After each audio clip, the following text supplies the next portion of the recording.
Thanks everyone again for attending MAPS or Meet a Professional series. Our guest today is Mr. Katz, who so graciously is joining us the day after moving down to sunny Florida. So we really appreciate him making the time to share with us his experiences in the marketing field and more than a thing or two about how you can prepare for that while you are in undergrad at YU. So without further ado, Mr. Katz, why don't you tell us about yourself and how you discovered your passion while at YU? Sure. Thank you, Matt. Before I get started, Matt was telling you guys how I just moved down to Miami. So we're quarantining in a little one-bedroom apartment over here. I got my 9-month-old son crawling around, making noises in the background. So I apologize in advance if you hear any squealing. I promise we're treating him good. So I'll tell you guys a little bit about myself, kind of how I got started at YU in the marketing field and sort of where I've gone from there. So basically, born and raised in Brookline, Mass. Basically my entire lineage of male, Katz members of my family had all gone to YU for the past 75 years. So for me, it was kind of a no-brainer. It's actually, YU is the only place I even sent in an application for. Once I got in, which felt inevitable, which was great. No worries for me getting into YU. But once I was in, I was like, okay, well, what the heck am I going to do now? I don't know what I want to major in. I don't know where I want to go. I don't know what I want to do. I was 19. I had just come off a gap year in Israel. I went to Eretz Tzvi. My older brothers had gone to YU. They were in Sims. They said it was, good, but it didn't really get them what they wanted. My dad had majored in English. So I said, well, everyone needs to know English. So I'll major in English. I had kind of enjoyed writing up to that point. So it felt like, an okay thing. But the truth is, my first 1 or 2 years at YU, I really had no idea what I wanted to do. After my sophomore year, I did 4 years at YU, even though I was in Eretz Tzvi for a year and got credit for that. But I did 4 years. After my second year at YU, I got a job doing social media at EA Sports for Madden, which was really, really, really cool for me as a kid who grew up playing Madden basically every single night. And at EA Sports, I was working with the head of social media. Now today, social media is everything. I mean, it's massive. Every company on earth has a massive social media team and, a massive social media strategy. At that time, it was people laughed at us that we were doing social media. Like, who does social media? Social media is for, little kids or kids in college. It's not like a business strategy. And I think that taught me a lot about kind of the way things evolve in marketing nowadays is a lot different than the way that they evolved 20 years ago. It was a very, very quick lesson. Because honestly, their social media team from that year forward, now they're one of the number one teams in the country over there. So, 10 years ago, they were getting laughed at. It was me and one other guy. I was an intern. And 10 years later, here they are. They're one of the top teams in the country. They have a massive team, over 100 people. So that was a good learning for me. The next summer, I got an internship at the NBA, which was kind of another one. I always felt like I wanted to be in sports. But the truth is the marketing side of it got me in the end more excited than the sports side. So in terms of discovering my passion, I would say the internships were probably the biggest impetus for me going into marketing full time. But the truth is at YU, developing my skills in English, I kind of initially poo-pooed it oh, it's English. Well, it's English. What is there really to learn? I'm American. I've spoken English my whole life. I've written English my whole life. But going into a professional atmosphere for the first time during those internships, it really taught me a lot about the value of communication and kind of regardless of whether you're in marketing or not marketing, but especially in marketing, you got to be able to communicate concisely, quickly, and well to people who are, don't have a lot of time to kind of give you the time of day. So that's sort of where I started. And I guess the moral of the story is you don't need to know exactly what you want to do when you're in college. You got to kind of test your passions, kind of see where, you know, once you get into a job, you kind of will feel whether it's the right kind of place for you. That goes across all sorts of different applications in terms of which industry you want to be in. You might think you want to be in sports. Maybe it's not sports. You might think you want to be in fashion. Maybe there's something within fashion that kind of gets you going more so than fashion itself. So that was something I learned at YU and definitely helped me as I continued. Terrific, sir. Thank you. Well, so what I know about your background is that you have a progressive experience in the field of marketing. So as a professional, what do you feel is most important for our audience to know about preparing for the marketing field as a whole while at YU? Yeah, this is a great question. I think this is probably the most important question I'll answer today. And really, I think what it is, and it's sort of a nice segue from the previous question, which is you don't need to feel like you need to know what you're going to do for your whole life while you're in college. You really don't need to know. You need to know yourself. If you know yourself and you learn yourself, you will find the job that suits you. You know, one thing I tell everyone who I speak to coming out of college who's like, hey, Eitan, you know, can you help me find a job? Can you help me, you know, try to understand what I should be doing with my life? I always say the same thing. You got to take a step back. Don't jump into the job search right away. Take a step back. Think about a few things. You got to think about what is your ideal position? What is the job that you want to do? So that includes a lot of things. What industry you want to be in? Do you want to be in technology? That's obviously a totally different industry than, you know, say logistics or, again, fashion, sports. You have all these different industries. Start from the top and really think about what's going to drive you to wake up in the morning. Because unlike at YU, where it doesn't necessarily matter whether you go to class every morning, when you get a job, you bet your bottom dollar that you got to get up and you got to go to work and you got to be motivated.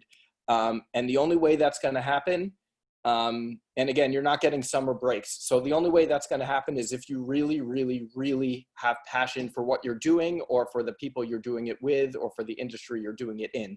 So you got to take a good hard look at yourself and ask yourself the questions that will propel you to the job that you can get and that you will get and that you want to get. So think about the industry you want to be in. Think about the type of role. Do you want an analytical role? You know, marketing is really two-sided. You have the analytics, the data side. You have the more creative design side. Some people like myself, I'm kind of not a master at either of those things, but I've gotten good enough at both of them that that's very helpful for me. Other people have a lot of success being very good in design. Other people have a lot of success, you know, doing data science and that kind of thing. But think about which side of marketing you want to be on. Think about, do you want to be in a big company or a small company? You know, there are a lot of pros and cons to each, but they're very, very, very drastically different. You know, in a big company, you're probably going to specialize pretty quickly. They're going to have you doing a very specific thing every day. On the plus side, you know, you'll have an unlimited budget in a lot of cases. You'll have a lot of mentors in the company. You'll have a lot of very experienced people working above you who you can latch onto and learn about. I personally prefer the smaller company. You get a lot more responsibilities. You wear a lot more hats. You maybe don't have a mentor. You kind of got to scrap and grind a little more. But, you know, as someone who, you know, I prefer not doing the same thing every day. I'm a little bit more all over the place. You know, that worked better for me. So really, really, really, I would say the number one thing for you coming out of YU, going into the job market, is figure out what you want to do and where you want to do it before you start throwing your resumes out there. And then once you figure out what you want to do and where you want to do it, pick 3 or 5 companies that fit your criteria and then network your butts off trying to figure out who you know, how you can get in there. Because again, sending a cold email, that could work. Sending in your resume, it's not going to do much. I'll tell you that. Leverage your YU connections. I think it's YU Connects, right? So leverage YU Connects, leverage your YU network, leverage your parents' network, leverage your Jewish community at large network. Anything that can get you into those 3 to 5 companies will help get you started. Terrific. Thank you. We're off to an excellent start. So getting into the department of, you mentioned resumes. So a lot of our students are working on developing their skills. What technical skills and what soft skills are crucial for being a competitive candidate for entry-level roles in marketing? Sure. So before I tell you guys the skills, I'll tell you a dirty little secret, which is the stuff that you see on job descriptions and job roles. It's not a make or break. A lot of people look at a job description and they see, oh, you know, you need to have at least 2 years of experience in XYZ. And it's like, how am I supposed to have 2 years of experience if I just graduated? It's impossible, right? So don't psych yourself out before you even get yourself excited for a job. It's like, if you see a job that really excites you and that's somewhere within your range of technical skills or soft skills or whatever you want to call it, go after it. And when I say go after it, I mean network. It is the only way that I have personally ever gotten a job. I one time did get hunted on LinkedIn. That was an exception to the rule. It really, you got to get yourself out there. You have to talk to people. Tell everyone you know you're looking for a job. Don't be ashamed to bring it up. Yeah, I'm looking for a job. Do you know anyone? Do you know anything? Is there anything exciting?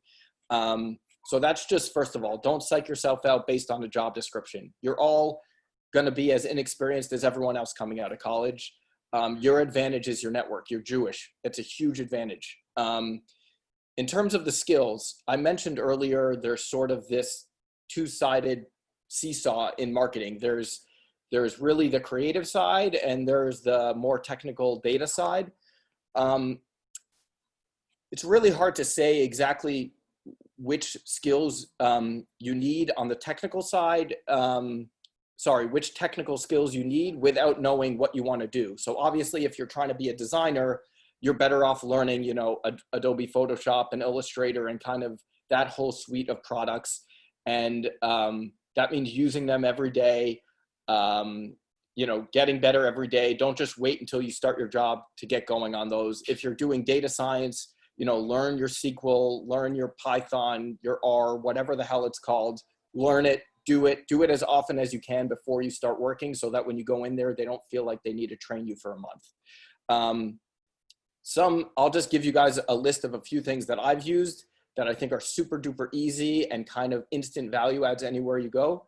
There's a website called canva.com, Canva.com. Canva is where I made this background right here. It took me about 1 minute to make this background. By the way, I don't know if you guys can see it, but it has my email address, aton@sperlingdermatology.com. My phone number, 617-571-3787. You guys can call me or text me or email me or whatever after this, during this, whatever. I'm happy to help any of you. But Canva is a great resource for people who are kind of not designers by trade, but rather maybe have some creative bones in their brain that they want to exercise. So I highly recommend going into Canva and kind of learning that. Just from a basic perspective, anything you're trying to do, you can kind of practice in Canva. So for example, you could build your resume in Canva. That will make you stand out a little bit, you know, give your resume a little bit of color, give it a little bit of, you know, a little bit of bounce when you send it in. You can practice it when you're sending people to a birthday party. But really, if you practice Canva enough, you'll find it's almost enough to make you not have to learn Photoshop as like an entry-level marketer. It's really fantastic. The other one that I recommend to everyone is Excel. It's boring, but it's true. It is so critical. I can't tell you how often in the first 2, 3, 4 years of my career, I was like, damn it, I wish I learned Excel better at YU. I just wish I did. It is so key. You know, one of the biggest changes in marketing over the last 20 years is things are becoming a lot more data-driven, and that's good. That's good for us as marketers because that means that we can prove the value of the work that we're doing. It's not like, you know, Mad Men, you know, you have Don Draper being like, this ad makes you feel really good, and when you feel really good about something, you go and you buy. No, nowadays it's both ends of it. So yeah, you need to make an ad and you need to do something that makes you feel, but the truth is, you'd be surprised at the ads that win now, because the way that they're measured is not by how they make someone feel, it's by how they make someone act. So you got to go You got to create something that's going to make someone buy something. And being able to understand from point A, which is I created this ad, to point B, which is which audiences are seeing this ad, point C, where are they seeing it? Is it Google? Is it Facebook? Is it here? Is it there? Okay, now how much are they buying? How long are they buying? What's their long-term value to the company? There's a lot of stuff that you're going to be doing in Excel. So if there's two technical components that you guys can get started on now, that's easy. It's learn Excel, learn how to understand ROI. Basic stuff in Excel will be very helpful for you. Learn Canva. That's the design side. That will be very helpful for you. And then soft skills, it's really just try to be as concise as possible with your communication. I'm obviously not doing a great job of that right now, but learn how to write concise emails, and make sure to be, to show a lot of gratitude to people who help you along the way. Terrific. So in general, what kinds of entry-level marketing roles are most prevalent? And specifically, when is the best time for a student to begin searching for their first full-time job?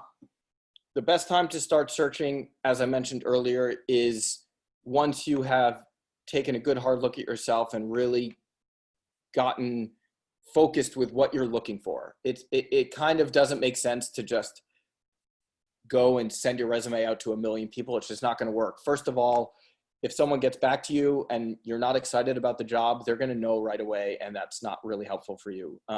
So try to get yourself, excited about a few of the companies that you're going to try to interview for before you get started. In terms of what kinds of entry-level jobs, again, it depends where you're trying to go. If you're trying to do design or data, or if you're just trying to be like generally in marketing, like a marketing coordinator or marketing strategist or social media manager, kind of those kind of roles. The truth is, the sooner you can start interviewing, the better. So figure out what you want to do and then start interviewing. And I said earlier, if they can't tell that you're excited, they're not going to hire you. In a lot of cases at the beginning, it's okay if you go and you're interviewing and you don't get a job. It's even okay, by the way, not to interview for a job that you're excited for, that you even want, because the truth is, really what an interview is it's your elevator pitch, right? So the more people that you can practice your pitch on and tweak your pitch and see which stories work, and which, when you talk about yourself, like, oh, hey, I grew up here, I did this, I'm excited about this, you see kind of what how the other person reacts to your stories. You can sort of, think of like a stand-up comic who's practicing jokes and tweaking their stand-up. That's really a lot of what interviewing is. So if you take a bunch of interviews at the beginning just to get yourself going and really get yourself polished, that's really, really helpful. So I know I'm a little bit contradicting myself, but that's the truth. At the beginning, do some interviews just to get your story straight. And then once you feel like your story is straight, go out to those companies that you're excited about. But make sure your first interview isn't for the company that's your dream job, because I'm telling you, you will not be as successful as if it would be your fifth or sixth interview. It just takes time. So that's sort of my advice on that. Clean up your story, figure out your story, and then sell yourself as much as you can. That's what marketing's all about. To follow up on that, do you know of any specific marketing recruitment timelines for the industry, or even for specifically in the functional area that you work in? Yeah. Are you referring to like seasonality, like when is a good time to hire? And is that what you're talking about? Yeah, just to inform the students of when, as a whole and in general, when industry may be routinely searching for entry-level talent, first 1 to 3 years talent experience. Sure. I would say anytime between the end of November and the first week of January is a bad time to send in your resume. We talked earlier about how you don't get any days off when you're working, and you don't have your summers, and you're basically working from now until you die. But the truth is, everyone basically relaxes between December 1st and January 1st. It just is that way. Companies don't really launch a lot of stuff during that time. If there are job postings up and there's resumes coming in, they're just like, I'll look at this after the new year. You obviously want to be top of mind. So I would say after the new year is kind of when things start to pick up in terms of the next few months. You have now probably about another month of kind of busy season. Obviously there are exceptions. So if one of you guys gets a job on December 15th, don't come yelling at me. But overall, yeah, I would say basically don't do it during December. Otherwise, it's really, companies figure out their needs kind of throughout the year, depending on other hires that they get. For example, a company who hires a CMO on, February 1st, they're going to be looking to make a lot of hires between, the middle of February and the end of March to really ramp up. In general, for larger companies, I'm sure that there are better times to do it, like the beginning of summer or, right around now when they're kind of gearing up for their 2020 budget. But yeah, there's kind of no hard and fast rule in my experience, other than basically just avoid December. Understood. Thank you. What Yeah. kind of internship experiences should students be seeking? And if they're remote or virtual experiences, considering our current circumstances, how might students still benefit from that experience? Yeah, honestly, an internship is so important. I can't tout enough the value of an internship, whether it's remote or virtual or in person, or you're living on Mars. It's really important, and the reason is because college is not real life. What you learn in college is a foundation for you to grow and to evolve, but it is not the skills of interacting with coworkers, meeting deadlines, really learning the politics of work and understanding where you should be focusing your energy. That's not really stuff that you learn in a classroom. You can kind of develop those skills when you're preparing for a test, for example, stuff like that. But really, you gotta do it. The best way to learn is on the job. There's really no better way. There's nothing you're gonna learn in school that's gonna teach you as well as being in a job. So get an internship for sure. Don't psych yourself out. Don't go back and be like, oh, at the end of high school, I was a counselor at camp. I'm going to go be a counselor at camp. Like, if you're serious about this, get serious about it, and go find yourself an internship. And when it comes to how do I find an internship, what's the right internship? I'm going to keep telling you guys the same thing. Figure out what gets you going. What makes you want to wake up in the morning? Go find those companies, and network your butts off and figure out who that knows someone at that company, who that knows someone in that industry. Again, you're Jewish. We are lucky. We have a built-in community of people who are hopefully pretty successful and who have connections and who know people. Use them. Don't be ashamed. You really have to get yourself out there. I got my first job out of college at Uber in 2013. People didn't know what the hell Uber even was. I remember being on the campus in Columbia for the beginning of school, trying to beg people to take these $20 free Uber rides from me. And they said, what are you, crazy? I'm not going to get into a car with a stranger. I got fired from Uber after a month because I gave in my days for the Jewish holidays. And they said, well, dude, you got to work 24/7 here. And they fired me after 1 month. I was so devastated. I was especially devastated because I knew how hard it was to get a job. And going back to find one was very daunting. But guess what I did? I said, Mom, Dad, I got to get a job. You got to help me. Connect me with anyone who can do anything for me. And within a month, magically, and again, this is the Jewish luck, I had someone who said, hey, Eitan, I'm willing to take a chance on you. I know your parents, da-da-da-da-da.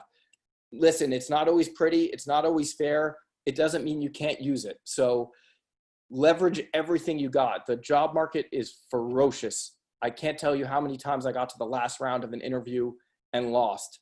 It sucks. It's daunting. It's difficult. You feel dejected a lot. Don't give up. Fight hard and network your butt off.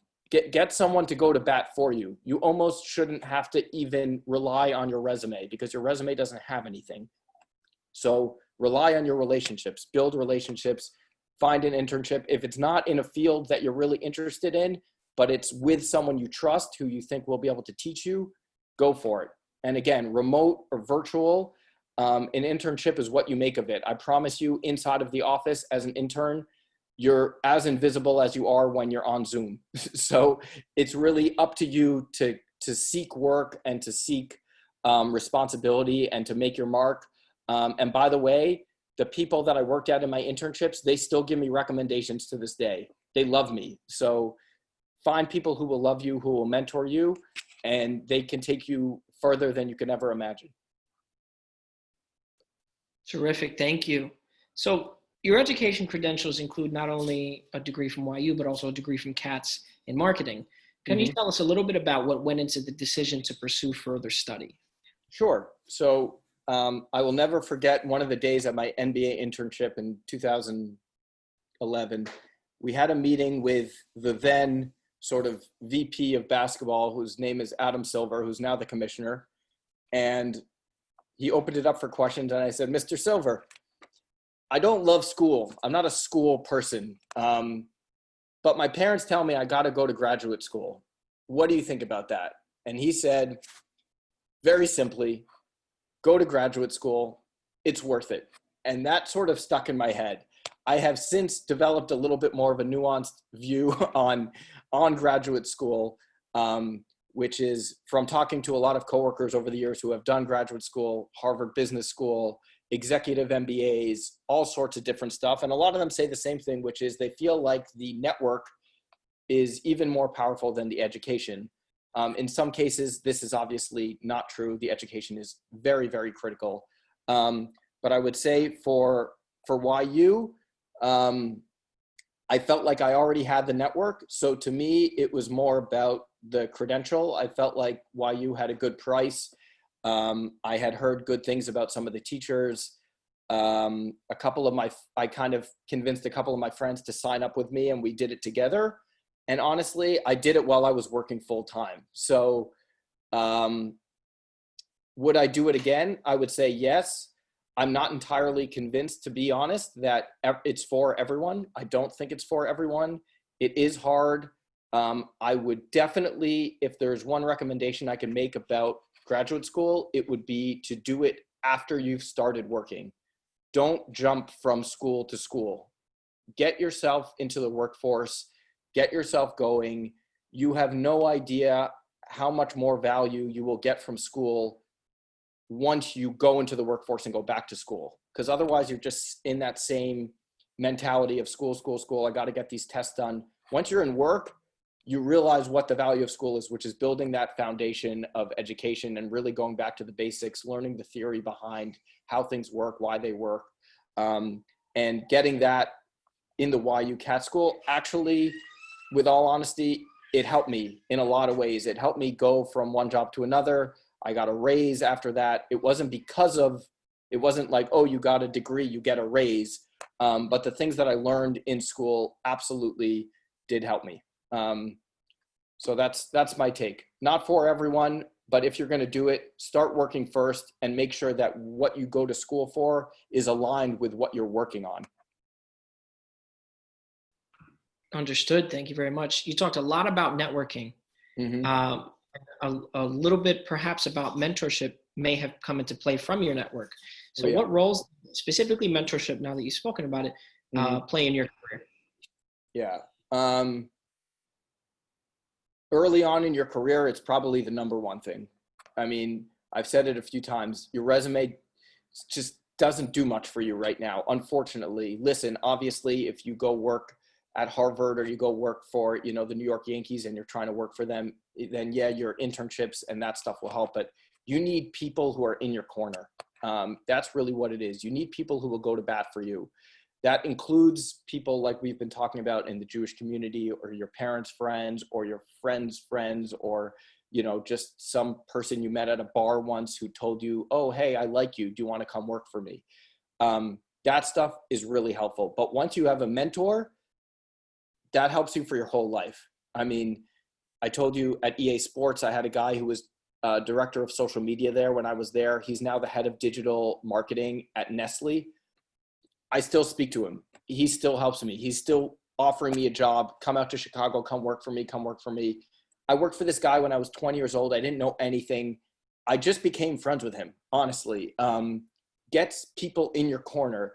I think one of the misrepresentations of work is that everything is super professional and you need to be a robot and you just go in and you do your work and you go home. It's as much about relationships as being in college or in high school, where, who you're friends with really dictates your life. Like, you got to find people who believe in you. You got to find people who are willing to go to bat for you, willing to write recommendations for you, willing to be like, I'll give you a good example. The difference between a mentor and a non-mentor is this. When you see a job you like and you see that someone is connected to that job, is that person going to go and put their reputation on the line for you? Because when you refer someone to a business, especially your own business, so say I work at Sperling Dermatology and someone says, hey, I want to work at Sperling. Am I going to push that resume through and say, this person's a really good candidate? I don't know how they work. I've never worked with them. I'm just friends with them. Do I like them enough to go to bat for them and say, this person's going to work hard. This person's a good hire. You need to find those people in your life and keep them close. That doesn't mean you need to call them and text them every day. I speak to my mentors sometimes once every 6 months, once every year. But these are people that will help you get jobs. When I was my first job at Uber, that was through my older brother, who's been a mentor for me my whole life. I'm lucky. I actually work with him now. He started Sperling Dermatology. So I ended up working for my mentor, my brother. I've had a mentor literally at the end of a job hunt. It was between me and one other candidate, and the recruiter who ended up hiring me said the reason we hired you was because of a recommendation. So find people in your corner who are willing to go to bat to you, because it's not just like, oh, hey, I like you. It's like, I will write a recommendation letter for you. I will speak to a recruiter on the phone on your behalf. And you can find these people even in your internships. Don't downplay an internship. It's very, very important. Terrific. Thank you. So before we get to the last question, one question from the group had to do with internship experiences and work experiences. So how have your internship experiences and work experiences in companies like the NBA and Uber been similar to and different from your current experience at Sperling Dermatology? It's a great question. I would say, I told you guys at the beginning that I preferred small companies to large companies. The only reason I knew that is because I worked in the NBA. The NBA is a massive company, obviously. It's actually a little bit smaller than you would imagine. When I worked there were only 1,000 employees, which is pretty crazy given the scale, but a big enough company that, there's a lot of lawyers, there's a lot of red tape, there's a lot of bureaucracy, there's a lot of politics. And I felt like even though I was working in social media for the NBA and I was tweeting out stats about LeBron during the finals and doing their, Pinterest pages, and I was having a lot of fun doing creative stuff at work, stuff that really excited me, I just always felt like I was constrained by the work environment, by sort of the difficulties of working in a large organization where you report to someone who reports to someone who reports to someone who reports to someone, and everyone's trying to cover their own butt. So how did my internship shape me? I learned a lot about what I liked and what I didn't like. I use this parable. I use this example a lot, which is like finding a job is like dating. It really, really is. You've got to find it. Someone might be really pretty, but they're not compatible with you. Someone might be compatible with you, but they're not your type. There's so many different little variables that go into it, but once you know. So in a lot of ways, your internships can help you to understand what you don't like. When there's something about your internship that you do like, for example, when I was at EA Sports and I did a lot of writing, I loved doing digital, online writing. That helped me understand, okay, maybe that is a place where I want to go. And I ended up being a content manager for a tech startup. So your internship is sort of a cheat code to finding the things that you like and you don't like about a job. And those ultimately influence the jobs that you seek. In terms of actual work experience, I'll say this again, you just gotta just get an internship, because learning how to work with people in a professional environment is entirely different from doing it at YU, or doing it when you were in high school, or working at a camp, or doing a chesed project in 12th grade where you go work somewhere for a day a week. It is just different. They're paying you a lot of money. You're getting thousands of dollars into your bank account. They have high expectations. They want someone who's going to work hard, who's going to play nice with others, and who is going to get things done on time. And those are all things that you learn in your internship, and you recognize the responsibility. And then when you start your real job in 2 years or 1 year or 3 years, you can say, okay, I'm ready to grind this every day until I die. This is what I'm going to do. I'm going to work hard. I'm going to build alliances with the right people. I'm going to get mentors, and I'm going to work my butt off and get promoted and make more money, because that's what we're trying to do, right? So that's a good question. Thank you for taking the question. And finally, in general, where do you see the field headed in the next 5 years? And how will you be adjusting to the developments that happen over that time? Yeah, the field headed in the next 5 years is a very good question. And thankfully for me, it's 2020 and not like 2010, because really a lot of the sea changes have been happening in the last 5 years that kind of are propelling us in a direction that's, to me, pretty obvious. So again, we spoke earlier about kind of the difference between traditional marketing in the past, where a lot of it was sort of a gut feeling, and you're trying to build kind of maybe more of a brand. Then we moved into sort of the 2010 to 2015 range, where everything moved online. Google AdWords became huge. Facebook advertising became huge. There were companies who literally were just doing Facebook ads, measuring their marketing using data, and doing tens of millions of dollars, literally selling t-shirts. I think where we're at now in the last 5 years, the marketing industry is maturing a lot. And we're really at a stage where those two sort of concepts are merging together to forge sort of this new path in marketing that I think is best for everyone, which is you can't just be good at brand, which is that traditional side, just making people feel good about what you do. You can't just be good at data, which is, measuring your marketing. You need to be really good at both to build a successful company. And as a marketer, you need to understand both sides of that to do your job correctly. So I can give you guys some examples. One is a company called Fast that is a one-click checkout. They literally launched like a week ago. It was a public launch. They built a crazy amount of buzz for their product on Twitter just by hiring the right people, getting the right kind of branding messages going out. And when they launched, their checkout literally broke. Like, people were checking out. They basically put a bunch of merch in their store, and they made it very cheap. And they said, use our checkout and get this merch for very, very cheap. And it literally broke. There were errors everywhere. People weren't getting their merchandise. But the fact that they had built the equity in the brand beforehand, they pulled through. So their launch day was a disaster. But since then, their sales are going up.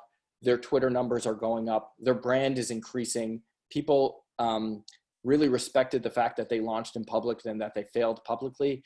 I think that's a really interesting example of a kind of new age type of marketing company, which is,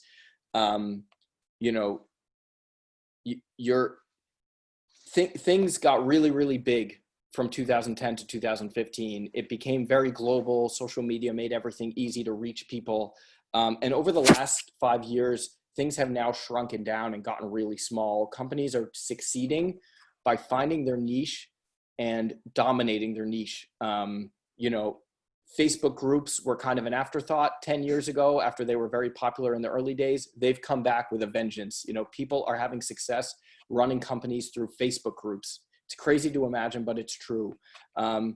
People on Twitter with 15,000 followers, which doesn't sound like a lot, but if they're engaged, there are individuals like myself selling, marketing services just by developing that brand. with their niche audience. So where are things going? I think there's sort of two trends happening. There's sort of these micro trends with micro influencers and micro communities, where there are kind of these small companies. And when I say small, these small companies can be worth hundreds of millions of dollars. These companies are focused on small communities. They find a niche for their product and they just crush it. And then there's obviously the other end of things, which is sort of these major macro problems, like Tesla figuring out solar power and, how are we going to live on Mars? That type of stuff. Those are more like world issues. It feels like that's kind of where things are diverging. But in both cases, the fact that you guys know Tesla is a testament to, their brand and their marketing. So that's really where things are right now. I think build your audience and your product, align those two things, and you can have a lot of success. I don't think it always used to be that way. I think you could actually have had success without really knowing much about your audience, just by spending money on Facebook and using data to say, this person buys more than this person, let's sell more to them. Nowadays, it's really about getting yourself out there. There's a lot more video content, people front facing cameras, talking to people like they're their friends. And it's made a big difference. Terrific, Mr. Katz. It's been a pleasure talking with you. These are all of my questions and the questions from the group. I'd like to first, again, thank you for your time. Thank you for your efforts and your consideration of us and for giving back to YU.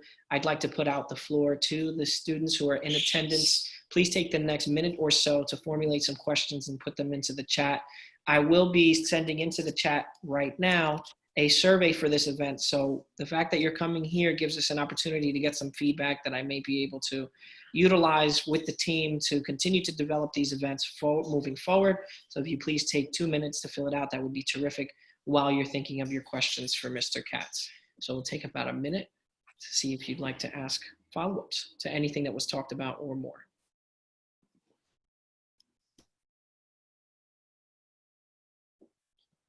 Before everyone jumps out, I just want to repeat, I am more than happy to help you guys. I've developed a decent network over the years. Please do not be ashamed or embarrassed to text me or email me. I have my stuff right over here, aton@sperlingdermatology.com.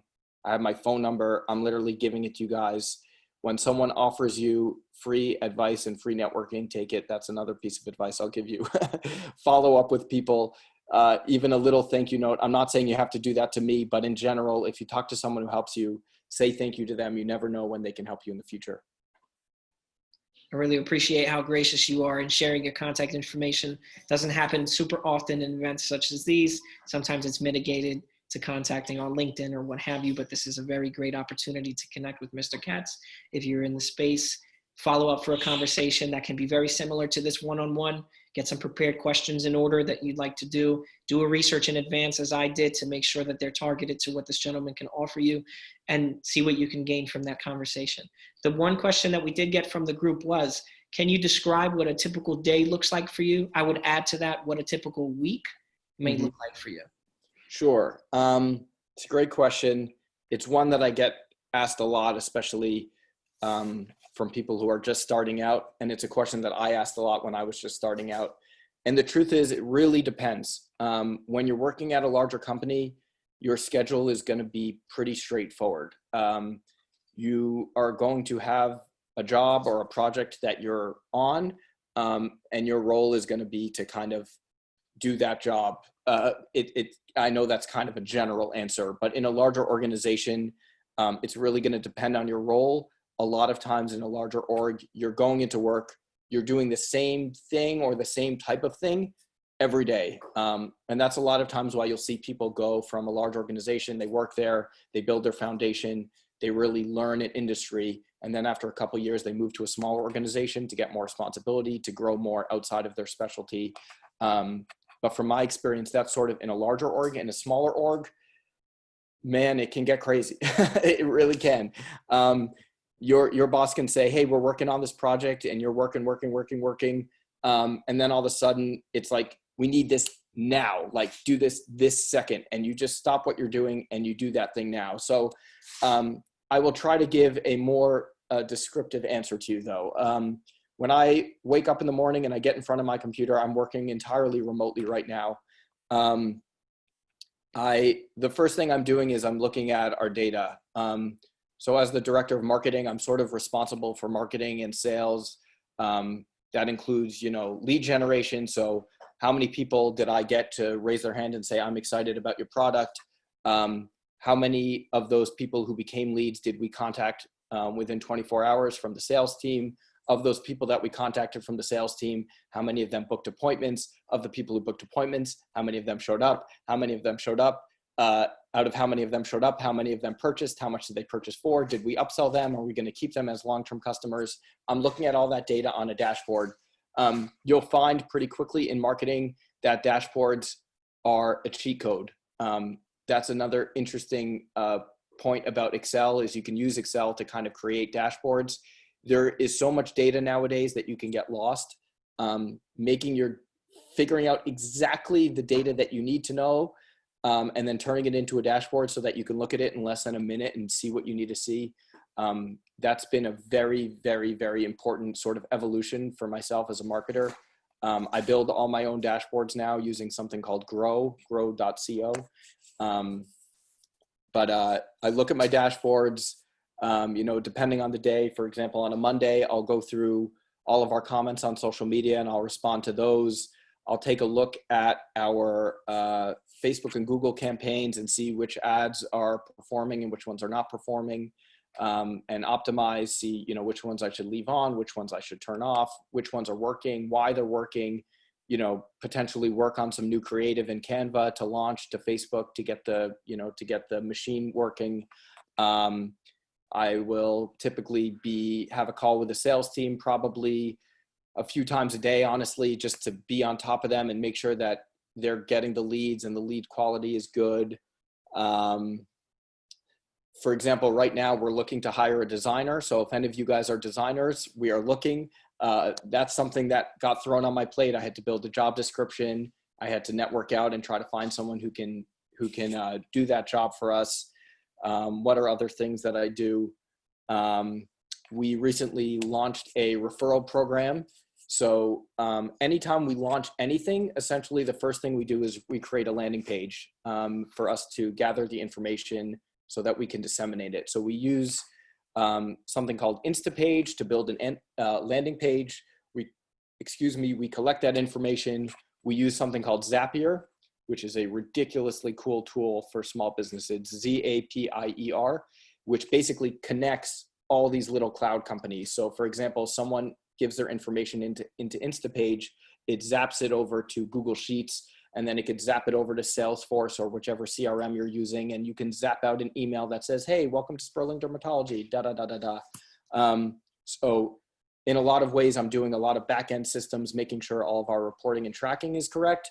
In a lot of other ways, I'm doing creative work to build ads, to build menus. We did an entire website redesign, so I worked on that. It really is, when you're in marketing, you essentially are a jack of all trades in a small company. I know that was a long answer, but I'm happy to kind of, if you have a specific niche that you're talking about, like a designer or data scientist or marketing coordinator, social media, you could just text me and I can kind of run you through that more specifically. If there's no other questions, I just want to say one last thing, which is, I'm working at a dermatology practice right now. If you told me 5 years ago, coming out of college, getting a job at Uber, that I was going to end up at a dermatology practice, I would laugh at you. I never, ever, ever, ever in a million years expected to be working at a dermatology practice. I was hooked on tech from day one. And I felt like, anybody who's not working at a technology company is crazy because they just move faster. There's a lot more excitement, a lot more responsibility. You get to really be part of like a family, a team. But you never know where your career is going to take you. And I don't say that just to like be cliche.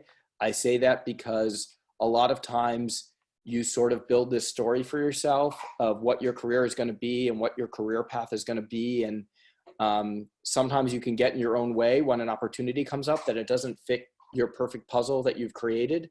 But you guys are all young. You're all blessed with a good network. You're all blessed with brains. You've all gotten a good education.